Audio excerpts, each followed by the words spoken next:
Hey guys, Gus here, and of course day 2 here at Bitbasil, and I'm here with Shelby from Ocean Rescue Alliance doing incredible work with artificial reefs, combining art and technology. Please, Shelby, tell me all about what you're here for Bitbasil. So we're here to connect with artists and leaders around the world to really help bring the ocean and a voice to the ocean to the space. Of course. I really believe that every single person has a gift and a voice, and we can use that for good for the ocean. So we need people bringing technology into the space to be nature's engineer and help restore scaling nature-based solutions, restoring our coral reefs here in Florida. Absolutely, and you came to the right place because Bitbasil combines all of that nature, art, tech, work, and people like yourselves, Nicole Scott, Christina Korp, and of course the work that you're doing, Shelby, is quite incredible. I've heard that some of the pieces are designed by art and then you sink them into the ocean itself and they become artificial reefs, and as I've learned today, the 3rd largest reef is located across here on Florida, and guess what, guys? It is not looking good for us, but Shelby's hard work here is going to support us. So tell us a little bit more about that, Shelby.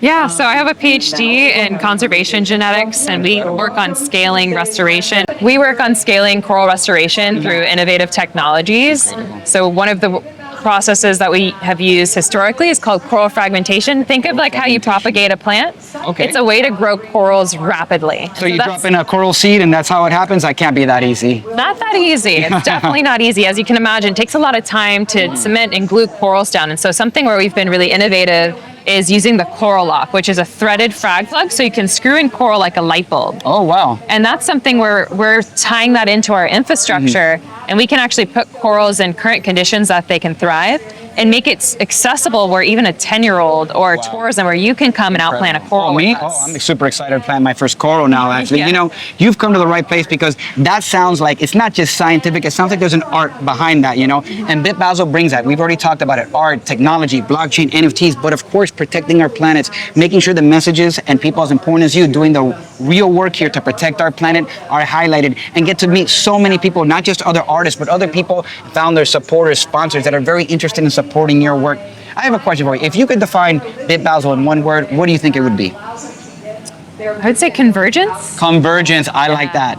I like that. Convergence. It's all just converging in together, art, technology, space. It's all very important. So how do you see the future of what you're doing, connecting technology and art? How do you see that future evolving for us as a human species?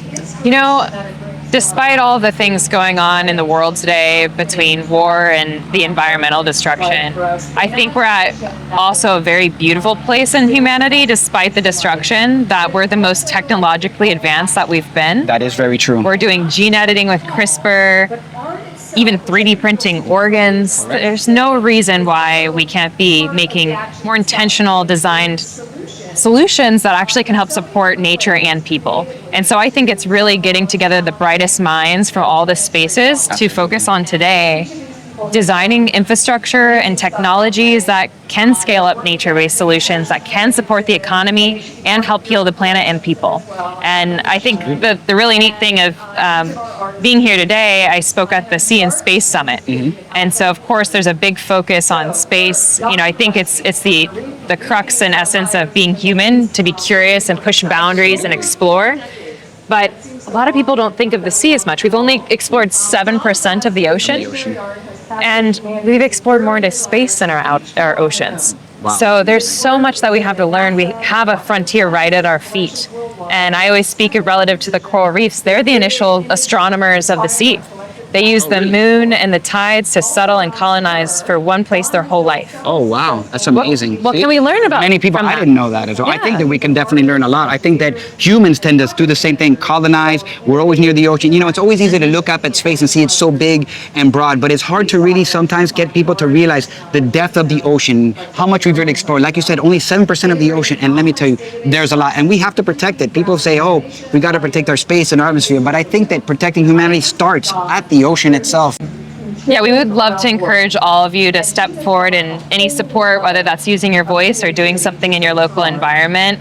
We can either be known for the generation that destroyed our environment or that actually saved and catalyzed a living in harmony with nature. So I love that Bit Basel really encapsulates that, and bringing space and science, and Bit Basel bringing the Sea and Space Summit here is really just an example of bringing that convergence of the space. So really thankful, would love to talk to any of you who want to get involved, and thanks for the opportunity. No, of course, actually. Again, you came to the right place, to Bit Basel, combining art, technology, and like you said, the convergence of all these people over to help us out. Thank you again very much, Shelby. Thank you. Awesome.